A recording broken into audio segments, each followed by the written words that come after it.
Y voy a empezar por qué no es una Smart City. Una Smart City no es tecnología. La tecnología es uno de los elementos. Nosotros creemos, y los expertos creen, que lo tenemos que enfocar desde un punto de vista holístico, aunque esta palabra empieza a estar un poco gastada, o integrada, y básicamente lo entendemos desde 4 ejes. Un eje que habéis comentado esta mañana de sostenibilidad económico-financiera. Es fundamental que cualquier proyecto de transformación de ciudad, que al final es de lo que hablan las Smart Cities, van de esto, de transformación, y por eso el compañero de Vigo, creo que es urbanista, antes lo comentábamos, que voy a hablar bastante también del concepto urbano.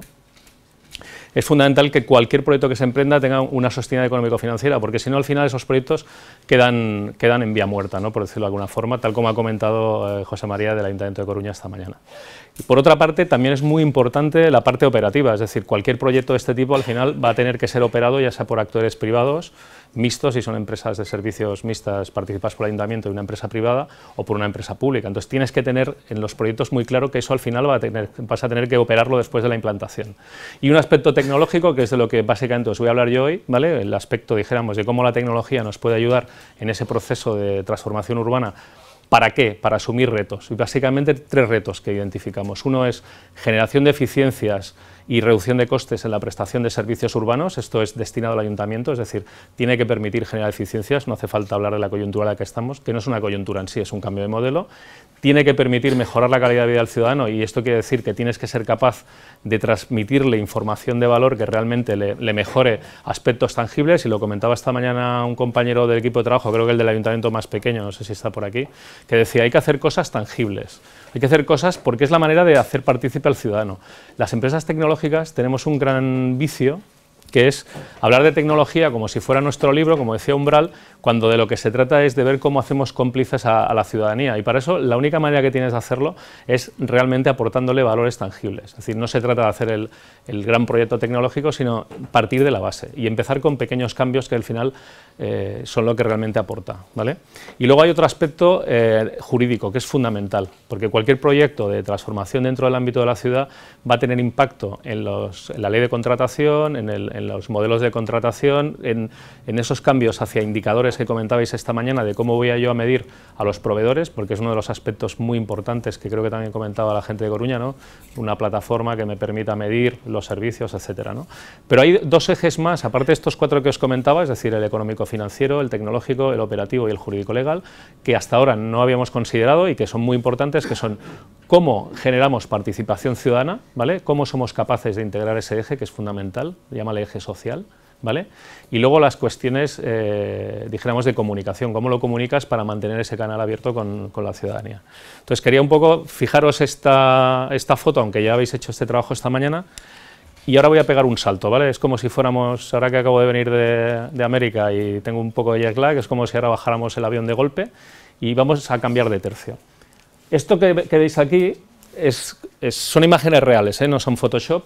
La del 2005 es la publicación de Benedicto como Papa, y la del 2013 es la del Papa Francisco. En solo 8 años, fijaros el cambio dramático que ha habido en cuanto al perfil de usuario. ¿Esto qué ilustra?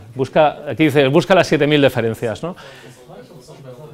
Esto es del Papa Benedicto al Papa Francisco. A los compañeros de Portugal, si veis que hablo muy rápido, que tengo tendencia, bajo el ritmo, y os pido disculpas porque aunque tengo ancestros gallegos, mi gallego está muy oxidado, ¿vale? Esto es una foto para que veáis el cambio de lo que está produciéndose. Cuando estás dentro de un cambio, a veces no eres consciente del cambio en el que estás. Es como si cuando te dejas caer por un tobogán. Y estamos incorporando un montón de tecnología, es decir, estamos digitalizando nuestra vida. Cualquiera de nosotros, en alguno de estos procesos que estamos viendo durante el flujo de un día, en mayor o menor medida estamos interrelacionando con tecnología digital. Es decir, estamos digitalizando nuestra vida en el fondo. A la hora de comprar, cada vez veremos más procesos basados en el móvil, la posibilidad de utilizar la realidad aumentada, la geolocalización, mucho ya lo estamos utilizando, algunas veces de manera transparente. Por ejemplo, cuando tenemos una app que utiliza la geolocalización para aportarte algún valor determinado.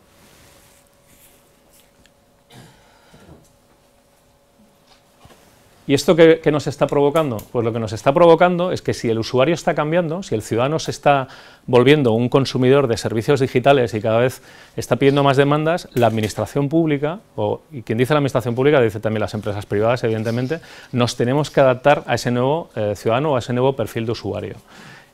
Aquí estará como todo, tendremos diferentes segmentos o perfiles de usuario, unos que usarán smartphone. Esta mañana creo que comentaba, me parece Mai, que puede haber un gran, de hecho España es de los países del mundo con mayor penetración de smartphone, pero luego está el uso, porque tú puedes llevar un smartphone para llamar por teléfono, pero no le estás sacando todo el partido al final está en las aplicaciones y servicios que luego comentaremos. Os he puesto algunos ejemplos dijéramos, de aplicaciones muy relacionadas con el mundo digital que nos estamos encontrando, pero podríamos buscar en otras ciudades si se están produciendo. Barcelona, por ejemplo, ya hace tiempo creó una especie de buzón ciudadano que tú, cuando vas por tu calle, si ves una incidencia, ya sea en un adoquín o un contenedor quemado, haces una foto, la envías automáticamente a un servicio que se llama Bustia del Ciudadano o Buzón del Ciudadano y automáticamente generan la incidencia correspondiente para actuar sobre vía pública. Los servicios de atención al ciudadano, ya conocéis, 012 o el 010 para la policía, lo 112, sistemas de cita previa, y esto era el principio de ese proceso que os decía de digitalización. Cuando tú das vías de entrada a la ciudadanía para interactuar contigo, tienes que ser consciente que tiene un impacto organizativo. Es uno de los ejes de ese análisis que os comentaba antes, ¿vale? Del económico-financiero, operativo, tecnológico y de jurídico. Hay que tener muy en cuenta también el aspecto organizativo, es decir, tiene impacto en la administración pública. Porque si tú abres canales de comunicación con el ciudadano, esto es de sentido común, y luego no eres capaz de atender de la manera adecuada, lo que generas es una falsa expectativa, con lo cual esos proyectos quedan en vía muerta. ¿Y qué tendencias vemos? Y creo que también lo comentaba May esta mañana, las tendencias que estamos viendo que evolucionan. Pues el usuario cada vez es más móvil, es decir, el ciudadano cada vez tiene más tecnología, ya sea una tablet o un smartphone, y tienes que interactuar con él aprovechándote de ese elemento. Una de las cosas que tampoco es una Smart City, y creo que lo tenéis todos muy claro, pero me gusta reiterarlo en las exposiciones que hago siempre, es que una Smart City no es sensorizar la ciudad, ¿vale? O sea, no es llenarla de sensores de manera masiva, no es un Minute Report como la película, no va de eso. O sea, hay que saber aprovechar lo que ya tenemos. Precisamente el concepto de inteligencia es que sepamos aprovechar lo que hay. Y aquí os voy a poner un caso práctico. Yo estaba ahora unos días en México dando una conferencia y iba asustado porque era la primera vez que cruzaba el charco, ¿vale? Entonces llegué al aeropuerto muy asustado porque me habían contado que había problemas de seguridad en la ciudad y que había flotas piratas de taxistas que en lugar de llevarte al hotel te llevaban a otros sitios para desvalijarte. Bueno, pues primero hablando con gente de la institución que me invitaba a la conferencia, me dijeron que estuviera tranquilo, que hay unas concesiones cuando llegas al aeropuerto en México DF, de compañías de taxis, Yellow Cabs, etcétera, donde tú contratas en el momento y además dices a dónde vas y le pagas a él, no le pagas al taxista. Entonces me quedé con una cosa curiosa. Me dieron dos boletos conectados entre ellos donde me ponían, tú decías dónde ibas y entonces ellos tienen zonificada la ciudad por zonas y ven dónde está tu hotel. El mío estaba en la zona 4, el Hilton. Entonces tú pagas, en este caso me costaban 290 pesos. Entonces yo lo que me di cuenta es la información de valor que tenían ahí si la digitalizaban, que es, tienen la capacidad de saber la gente que llega, porque te preguntan dónde vienes y el pasaporte para tener un cierto control, y a dónde vas. Si digitalizaras esa información que ya tenemos, no necesitamos sensorizar los taxis. Tendríamos información de cómo se mueven los taxis dentro de la ciudad. El número de usuarios, evidentemente es información anonimizada, etcétera, etcétera. Fijaros que se trata de pensar cosas que ya tenemos y no sensorizar por sensorizar ni aplicar tecnología. Os lo explico un poco como caso práctico, ¿vale? Y al final, ¿qué es lo que está pasando? Pues que estamos en un proceso cada vez mayor de interconexión de muchos elementos. Es decir, el que podamos tener conectados, y luego ahora os pondré un vídeo para que veáis sobre casos prácticos que hemos ido desarrollando con clientes, tanto a nivel nacional como a nivel internacional, que es un vídeo muy sencillo, pero que está como un dibujo animado, luego lo veréis. Esto va al final de conseguir datos, ¿vale? Luego veréis que es muy importante el poder medir. Si no mides la realidad y la cuantificas, no eres capaz de poder controlarla, y si no eres capaz de controlar esa realidad, no eres capaz de predecir su comportamiento y, por lo tanto, ser capaz de mejorar esa realidad. Y al final, los datos en sí, si no los tratamos y los convertimos en información, no sirven para nada. Puedes tener un tsunami de datos que no sirven para nada. Tienes que estructurarlos, tienes que darle un criterio y convertirlos en información. Pero aún así la información en sí tampoco es nada. Luego veremos la definición del diccionario de la Real Academia Española de la Lengua. La información te tiene que dar un valor para la toma de decisiones, pero la clave de todo esto, y aquí sí que voy a hablar de los urbanistas, es el conocimiento que te aporta de los procesos urbanos, de la ciudad, y cómo puedes mejorar esa ciudad. Y para eso es fundamental, o creemos, y no solamente nosotros, sino expertos de la Comisión Europea, que hay tres condiciones necesarias que no suficientes, en palabras de la comisionada de sostenibilidad, Merce Griera. Una, Hace falta voluntad y liderazgo político, fundamental, y cuando digo voluntad y liderazgo político hablo de la política con mayúsculas, no hablo de la política mediática, hablo de la política que tiene que tomar decisiones a veces complicadas y hay que saber explicar, porque todo proceso de transformación implica cambios, y los cambios tienen que implicar por necesidad procesos en ciertos puntos traumáticos y demás. Tiene que haber una planificación, es decir, tenemos que tener muy claro que esto no son proyectos de legislatura, son proyectos de medio y largo plazo, 10, 15, 20 años, son proyectos implicados con la ciudad.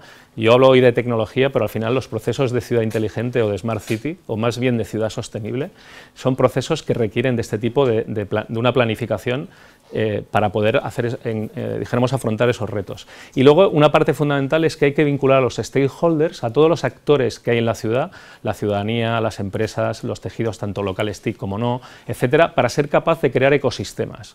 Si no conseguimos esas tres condiciones, el proyecto tiene muchas posibilidades de que sea un fracaso. Y aún así no tenemos el éxito garantizado. Porque al final, en línea con lo que comentaba alguien esta mañana, son proyectos que no tienen fin. O sea, es un camino que inicias. Y es el camino que llevan viviendo las ciudades desde que se crearon como invento de la humanidad, ¿vale? Al final, la clave es la inteligencia. Sobre la inteligencia es lo que vamos a hablar. Y un poco recuperando, yendo al diccionario, me voy a quedar con la acepción tercera: conocimiento, comprensión, acto de entender. Me tiene que dar conocimiento de lo que está pasando en la ciudad. Os explicaba antes un caso anecdótico que me ha pasado en México DF, fijándome en esto, pero ahora os voy a explicar otro. Yo en Galicia creo que tenéis varios IKEAs, y no sé si en Portugal, os pido disculpas si lo desconozco. Yo empecé a comprar en IKEA cuando abrieron en Barcelona, que bueno, mi mujer cree que vivo en Barcelona, pero realmente digo que vivo en la Cloud. Cuando me dicen dónde vivo, digo que vivo en la Cloud, porque estoy viajando constantemente. Y me preguntaban cada vez que compraba, no sé si aquí, supongo que os hacían lo mismo, te pedían el código postal de donde vivías. A mí eso me sorprendía. Y un día me dio por preguntarle a la cajera: oye, ¿por qué me preguntáis siempre el código postal de donde vivo? Y me dijo: muy sencillo, porque en base al número de códigos postales, lo que hacemos es, vemos dónde vamos a abrir un futuro centro o dónde hacemos la distribución del catálogo, ¿vale? En septiembre, cuando se reinicia. Y luego, al cabo de unos meses, el director de marketing de IKEA lo explicaba en una entrevista en la cadena SER. Explicaba que sí, que con cosas sencillitas ellos conseguían mucha información del usuario a partir de correlacionar datos. O sea, de correlacionar datos, podían generar información de valor para poder tomar decisiones de este tipo, ¿vale? Entonces, va de esto, va de ver va de conocer la ciudad y mejorar ese conocimiento. Y aquí hay que buscar la sabiduría, y la sabiduría está en los científicos o los sabios de varias épocas. ¿Y qué decía Lord Kelvin? Pues Lord Kelvin decía: cuando puedas medir lo que estés diciendo y expresar los números, sabrás algo acerca de eso. Pero cuando no puedes medirlo, cuando no puedes expresar los números, es decir, no lo puedes definir como tal, tus conocimientos serán escasos y no satisfactorios. Es decir, si tú dices que hace frío o calor, no es lo mismo que si dices la temperatura. Ya estamos utilizando un indicador y ser capaces de concretar y tener más conocimiento de la situación. A mí esta frase me encanta, es de Galileo Galilei, y lo dice de una manera muy sencilla: mide lo que se puede medir y lo que no, hazlo medible. Es decir, hasta ahora ha habido servicios urbanos o procesos urbanos en las ciudades que no éramos capaces de medirlos. Ahora la tecnología, como herramienta, como facilitador, no como objetivo, nos tiene que permitir el poder medir esa realidad. Pero la clave otra vez está en la inteligencia, y la inteligencia quiere decir que tenemos que ser capaces de, en base a una planificación, definir los indicadores que las áreas de servicio de dentro de los ayuntamientos, es decir, los jefes de movilidad, los jefes de medio ambiente, el jefe de servicios energéticos, etcétera, qué indicadores realmente le interesan a él. No se trata de darle indicadores que has definido tú como tecnólogo, sino tienes que definirlo conjuntamente con ellos. Es decir, esto va mucho de colaborar y cooperar entre todos. Y como decía Tom DeMarco, un experto referente en el tema de software, no se puede controlar lo que no se puede medir, ¿vale? O sea, si tú no puedes medir, no puedes intervenir sobre esa realidad. O Norman Fenton, cuando dice: no se puede predecir lo que no se puede medir. O sea, si no soy capaz de controlarlo, no puedo predecir su comportamiento. ¿Y qué es lo que vemos? Procesos que estamos viendo, y José María esta mañana también lo comentaba. El concepto de plataforma. Concepto de plataforma que tiene que tener, en línea con lo que os comentaba antes, varios objetivos. Por un lado, leer del mundo físico, sean sensores físicos o lógicos. Casi todos los que estáis aquí debéis llevar un smartphone. Ahí dentro tenéis varios sensores. Tenéis un acelerómetro, tenéis un GPS, es decir, tenéis varios sensores. Aprovechemos esa tecnología, en línea con lo que os decía antes, de ese usuario ubicuo. Esa plataforma, y luego veréis en línea con la estrategia de la Unión Europea, tiene que ser abierta, es decir, tiene que ser independiente de la operadora. Y esto es algo que en su día generó, y os lo reconozco, una cierta tensión interna en una empresa como la nuestra o cualquier operadora, porque es algo dramático. Es decir, estás hablando de que realmente la ciudad va a poder trabajar con cualquier operadora de comunicaciones, pero es que tiene que ser así.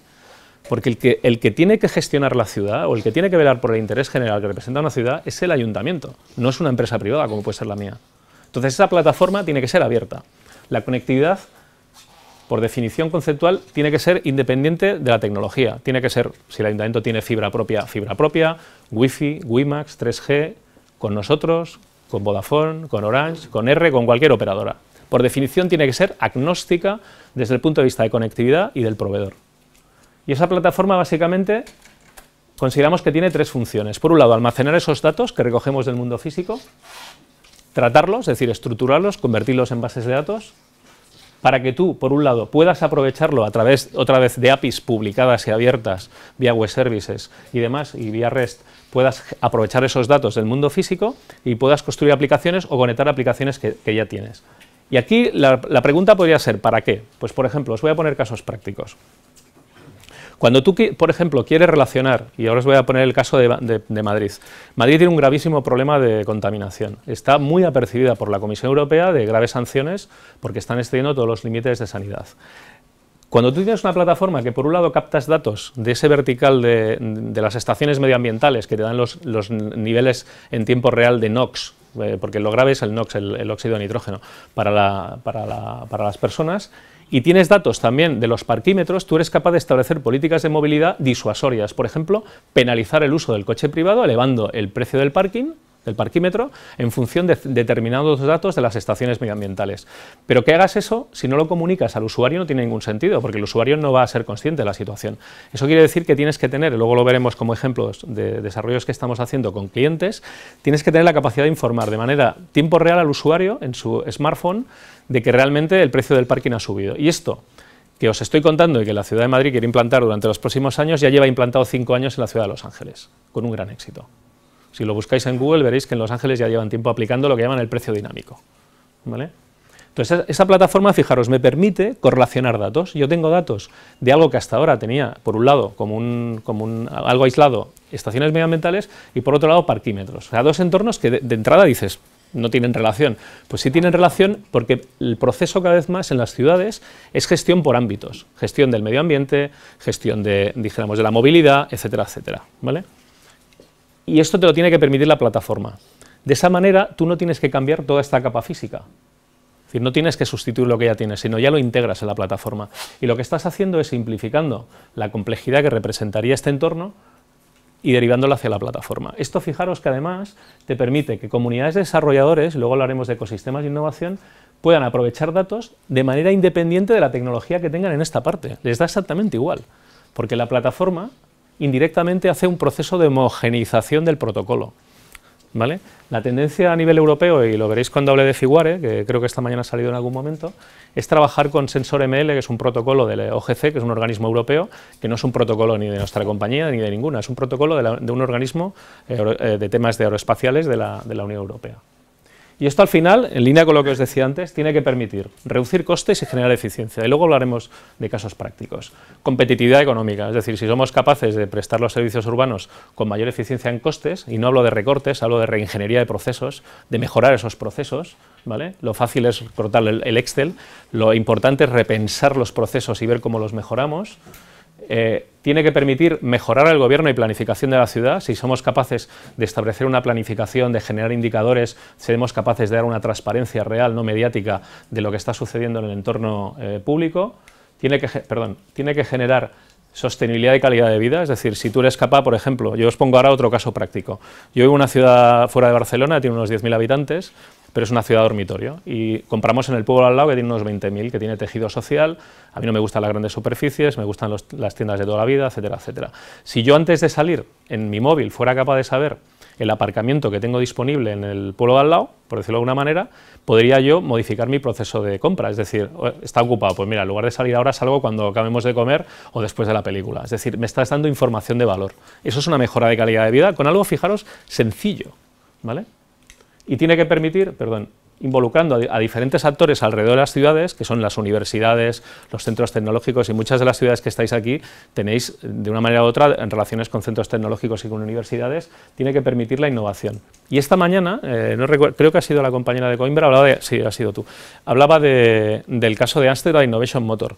Amsterdam Innovation Motor, que se le dio un premio en el último Smart Cities Polo Congress, un premio mundial, es un ejemplo de cómo, aprovechando los datos de la ciudad, con solo 3,3 millones de euros, si no recuerdo mal, de la Unión Europea, y muy fiscalizados, han conseguido un impacto de más de 30 millones de euros el primer año, con más de creación de 300 empresas en 10 años, o en 5, no recuerdo bien, os puedo pasar los datos, y más de 5.000 empleos de alto valor añadido. Es decir, que generando el ecosistema, como han hecho en Ámsterdam, y planificando, y teniendo una oficina que planifique todo esto, y aquí me va a permitir Pablo y José María que diga que Coruña está haciendo algunas cosas de este tipo para realmente ir hacia ese modelo, o sea, tener una planificación con Coruña Futura, un proyecto de Smart Coruña de plataforma y demás, nos tiene que permitir que fluya el talento, y talento en nuestros países, en España y Portugal, sobra. Los latinos tenemos talento, lo único que somos bastante, entre comillas, si me lo permitís decir, desordenados, y a veces lo que nos falta es un poco de planificación, no mucho más, ¿eh?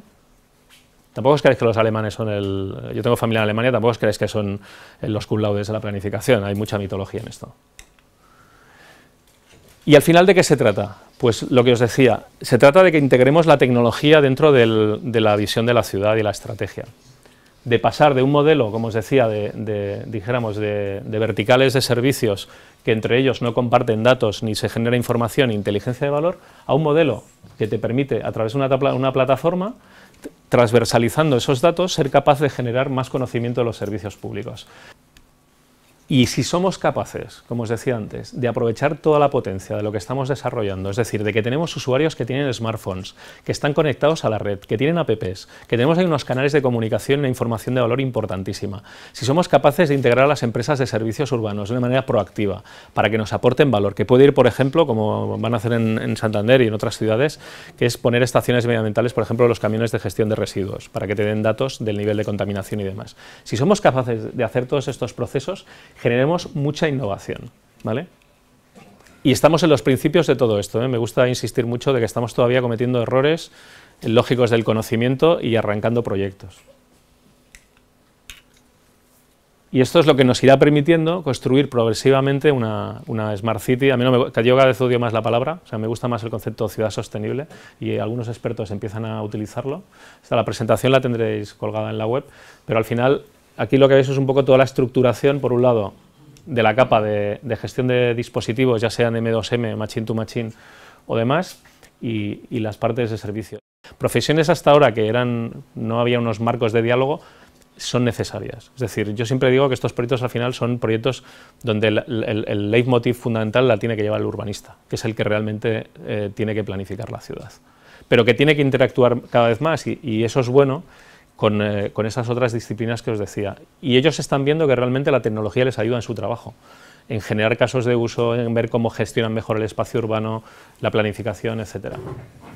Y esto al final, y aquí os lo he puesto como un ejemplo, nos tiene que permitir, por un lado, tener información centralizada en una plataforma de ciudad, generar cuadros de mando para los diferentes actores del ayuntamiento. Tenemos que aportar también valor a los gestores públicos. Al jefe de movilidad le tenemos que dar en su visor toda la información que le afecta con los indicadores que has definido con él. Normalmente, ¿qué te encuentras en los ayuntamientos? Pues te vas a encontrar que lo han ido haciendo porque las ciudades están gestionadas, o sea, estamos viviendo y son smart, aunque hayan sacado el palabra, pues se ha estado utilizando tecnología en priorización semafórica, en espiras de control de tráfico, en muchos servicios, en alumbrado público, es decir, ya hay tecnología, las ciudades ya tienen un punto smart, por decirlo de alguna forma, pero de lo que se trata es ver cómo, integrando esos datos a través de una plataforma, le hacemos mucho más eficiente y más sencilla la gestión diaria. Al nivel político, a los jefes de servicio de los diferentes elementos y a los que planifican, teniendo datos de las ciudades. Si abordamos la transformación de servicios urbanos a gestión de residuos, limpieza viaria, alumbrado público, lo primero que tenemos que hacer es priorizar servicios, en base a costes o en base a cuándo van a concluir esos contratos, y hacer ese proceso de transformación planificada de esos servicios urbanos.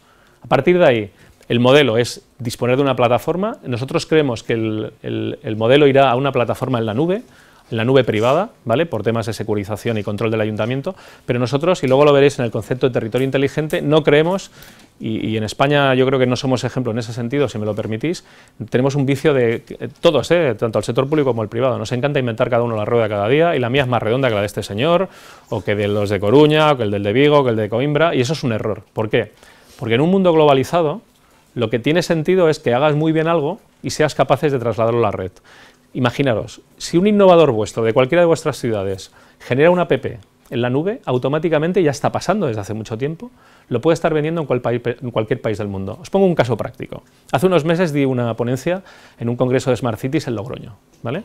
Logroño no es una Smart City, o sea, no tiene todavía la plataforma, sí que está en el camino de ser una Smart City, tiene su planificación, tiene una hoja de ruta y demás, pero no tiene una plataforma. Bueno, pues unos chicos, unos emprendedores, 3 chavalines, ¿vale? Bueno, ya son un poco más mayores, tienen entre unos 30 años, fueron al ayuntamiento y le pidieron acceso a una serie de datos de la web, datos relativamente públicos, pero que había falta conectarse. Bueno, esta gente generó una app que os recomiendo que os descargáis, que se llama Logroño, donde tienes toda la información agregada de las rutas de etapa, los restaurantes, los horarios, los precios, el aparcamiento, todos los datos de la ciudad los agregaron en esa app. Una app gratuita para el usuario que se financia a través de lo que paga la gente en lugar de poner un anuncio en las páginas amarillas, el estar allí, dijéramos, publicitado. Bueno, pues estos chicos, en una misión del gobierno de La Rioja, hace unos meses, en Colombia, una ciudad de Colombia vio la aplicación, se quedó encantada y se la contrató. O sea, les han contratado un proyecto. Pero es que pronto van a firmar otro contrato en Sudamérica. Es más, la empresa ya no son 3, son 30. Y esos 30, en menos de 2 años, van a pasar una de las rondas financieras del Banco Mundial en el Smart Cities Polo Congress, junto con Telefónica y otra compañía, que no recuerdo el nombre. Es decir, que esto hay que creérselo, porque está pasando, ¿vale? A mí me fue de coña porque yo hablaba después de ellos, con lo cual lo que yo iba a explicar luego, pude decir, señores, no estoy explicando nada de PowerPoint, ya está pasando en la realidad. Es decir, la innovación tiene que proceder de los emprendedores, de las pymes, y lo que tenemos que hacer las grandes compañías es facilitar medios, es decir, conectividad de alta velocidad, facilitar medios para la emprendeduría, etcétera, etcétera, ¿vale? Y aquí os pongo ejemplos que estamos desarrollando con fabricantes de contenedores, con empresas de servicios urbanos, con ayuntamientos, que es, por ejemplo, el analizar realmente cómo se puede hacer eficiente la gestión de residuos, analizando todo el proceso, extremo a extremo, desde el contenedor, el vehículo de recogida, el vehículo de limpieza, todos los procesos de negocio cómo están, cómo se pueden mejorar, cómo podemos aportar con tecnología más datos y más información de esos procesos y generar un cambio de modelo. Un cambio de modelo que nos tiene que permitir reducir costes, generar un caso de negocio que haga sostenible el modelo, etcétera, etcétera. A lo mejor no hay que sensorizar todos los contenedores, se trata de identificar algunos. También lo estamos haciendo con parques y jardines. Telefónica no se va a dedicar a esto, pero Telefónica sí que tiene interés en que se promuevan los casos de uso, porque nuestro negocio como tal, y aquí sí me permitís poner una pequeña cuña, es la plataforma exclusivamente, ¿vale? En la parte de parques y jardines, el poder medir, el poder controlar, el poder establecer políticas sobre el riego, controles, el correlacionar esos datos que os decía antes con sensores del nivel de humedad del suelo, con el nivel de ambiental, etcétera, con las políticas que puede haber de restricción hídrica por temas de sequía en determinadas zonas, etcétera, nos tiene que permitir y nos está permitiendo una mejor gestión. En el caso de eficiencia energética, que está muy desarrollado en muchos clientes, tanto en edificios y demás, es decir, que puedas aplicar políticas de gestión, de que, por ejemplo, cuando nos vayamos de esta sala, automáticamente al cabo de unos minutos se apague todo y no dependa de que nos acordemos de apagarla, esto como un ejemplo. Servicios, como os comentaba antes, en el caso práctico de mis hábitos de movilidad los fines de semana, cuando no estoy de viaje, que es el dar información al usuario de esto. Esto tiene una potencia increíble. Son los clientes los que nos están proponiendo los casos de uso. O sea, pasa con muchas empresas de tecnología. Sacas la tecnología, al final es el usuario el que genera el caso de uso. Y entonces, tenemos un cliente en concreto que nos ha pedido que los restaurantes de su ciudad integren la información de movilidad para que la gente pueda hacer una prerreserva de la plaza de parking, ¿vale? Y eso le da un valor cuando vas a ir a un restaurante, te da, aparte de información, que no es necesario sensorizar, también puedes cargar los datos de los aparcamientos privados que hay en la zona. Es decir, esto es información que proporciona la ciudad. Eso muy fácilmente, con un link que le das, lo integra en la web del restaurante y cuando vas a hacer la reserva ya tienes información de las zonas de parking y de la disponibilidad de plazas. Volvemos a lo mismo, estás dándole una mejora, un quick win, ¿no? Una mejora rápida, una ganancia rápida al usuario. Y al final lo que os decía, si queremos vincular a los actores, tienes que aportar cosas. Os voy a poner un caso práctico del proyecto de Medellín, de Colombia. Yo creo que es, junto con Singapur, los dos referentes Smart City de mayor envergadura a nivel mundial, y también Ámsterdam en otro sentido. Cada ciudad, si veis, se está especializando en un concepto. Ámsterdam en la parte de aprovechamiento de datos, Medellín en innovación social. Han sido premiados recientemente como la mejor ciudad de innovación social a nivel mundial. La final solamente estaba en Tel Aviv y Nueva York, un poco para que veáis el nivel de la competición. Empezaron unas 100 y pico ciudades. La gente de Medellín empezó con cosas muy de urbanistas. Había zonas desniveladas de la ciudad, las zonas más pobres, las zonas más altas, y había gente que tardaba para poder ir de su casa al trabajo hasta 2 horas, porque tenían que vencer un desnivel. Bueno, pues la primera acción que tomaron fue poner escaleras mecánicas dentro de esa planificación. ¿Esto qué generó? Generó confianza en la ciudadanía. Os hablo del Medellín que hace 15 años se estaban matando cada día con AK-47 en las esquinas y poniendo coches bomba, ¿eh? Lo digo porque yo también tenía esa confusión de decir, oye, en Colombia hay 2 Medellíns, porque yo me acordaba de lo que pasaba con el clan de Medellín, ¿no? Entonces, con ese tipo de iniciativas, y es mucho más largo de explicar, os invito a que veáis algunos de los vídeos que tienen en YouTube, lo que hicieron fue ir generando conciencia de ciudadanía, ese eje social que os decía. ¿Cómo hacemos partícipe al ciudadano con cosas tangibles? Otra vez volvemos, hay que repensar la ciudad, hay que analizar cómo podemos mejorar la ciudad. Y lo que han generado, y esto es cierto, es un orgullo de ciudadanía. Es decir, la gente que vive en Medellín no se quiere ir de allí bajo ningún concepto. Está encantada de su ciudad. Si por eso les han dado el premio, por esos procesos de innovación y mejora. Y en España y Portugal lo podemos hacer. O sea, es cuestión de generar eficiencias. ¿Cómo? Transformando servicios que estamos haciendo ahora. Todos pagamos unos costes de servicios urbanos altísimos. Por ejemplo, Barcelona, 400 millones de euros al año en limpieza urbana. O ciudades no tan grandes, Santander, 15 millones de euros al año. Ahí hay un ámbito de mejora importante, porque son modelos basados en recursos. ¿Cuántos contenedores me pones, camiones, etcétera? Si pasamos a un modelo de indicadores, seremos capaces de hacerlo más eficiente. Tiene que permitirnos generar innovación. Y los casos que comentaba esta mañana de Ámsterdam, la compañera de Lisboa que trabaja en Coimbra, y tiene que permitirnos la mejora de calidad de vida. Y hay que vincular a los proveedores, porque no se trata de ir en contra de nadie, pero sí hay que hacerles partícipes de que sí o sí va a haber un proceso de transformación. Y como yo suelo decir, hay dos posibilidades, o te sumas al cambio o el cambio pasará por encima tuyo. Y en suma o en conclusión, cada vez lo que estamos viviendo es una vida más digital. El usuario está avanzando y la administración pública, en ese cambio organizativo que os refería, que ya estáis involucrados, tiene que ir adaptándose para poder alinearse con ese usuario. Y aquí aparece un concepto que a mí me encanta, tiene más de 10 años. Este es un concepto que definió la Fundación Metrópoli, que para mí son un referente a nivel nacional e internacional. Han trabajado con Singapur, están trabajando con Coruña, recientemente han empezado a trabajar con Moscú, están trabajando con algunas ciudades de Latinoamérica. Son expertos urbanistas, con los cuales a nivel personal además tengo una relación excelente, motivada por proyectos con los que estamos trabajando, que definieron el concepto de territorios inteligentes. Y a mí esta definición me encanta, es una definición de ellos, ¿eh? No he puesto fuente, disculpar el error. Son territorios innovadores capaces de construir sus propias ventajas competitivas a partir de sus componentes de excelencia, es decir, a partir del conocimiento de su territorio, en un mundo complejo, global e interrelacionado. Y esta es la apuesta, por ejemplo, que han hecho los compañeros de Coruña, disculparme que lo referencie, pero es porque están en esa ola de cambio, que es, vamos a planificar, vamos a hacerlo a largo plazo, vamos a ver qué cosas buenas tenemos como ciudad, qué cosas a lo mejor mejorables tenemos, y a partir de aquí vamos a planificar el ser un territorio inteligente, en el sentido de ver cómo le sacamos el máximo provecho.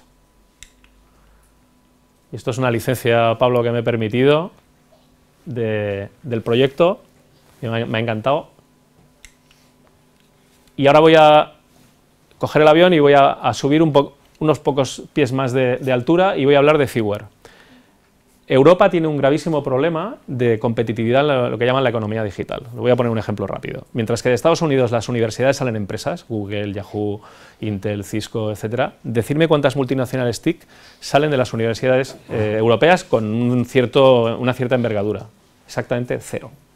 De las 20 compañías TIC más importantes del mundo, hace unos 10 años la mayoría eran americanas y japonesas, ahora hay 4 chinas, una europea, y el resto son japonesas y sobre todo estadounidenses. Es decir, Europa tiene un gravísimo problema de competitividad. La prueba es que en el nuevo Horizonte 2020, 2014-2020, los 80.000 millones de euros destinados a innovación es el mayor presupuesto de innovación de la historia de la humanidad. Nunca se han destinado 80.000 millones de euros a innovación, porque son conscientes a nivel de la Comisión Europea y los jefes de Estado y de Gobierno que tenemos un gravísimo problema de competitividad. Yo creo que en esto estamos todos de acuerdo y en base a la innovación. En cambio tenemos talento, tenemos grandes universidades, tenemos excelencia, pero no estamos siendo capaces de convertirlo en empresas y en realidad.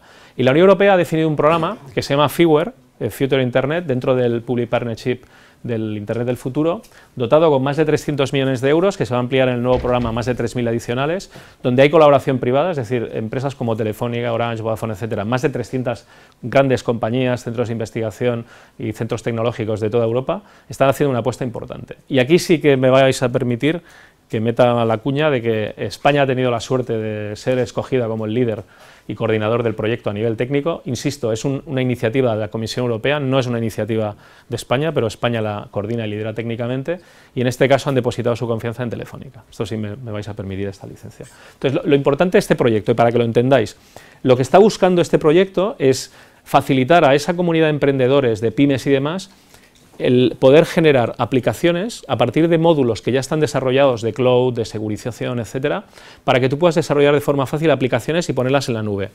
Un ejemplo muy fácil. ¿Sabéis lo que es Amazon Web Services?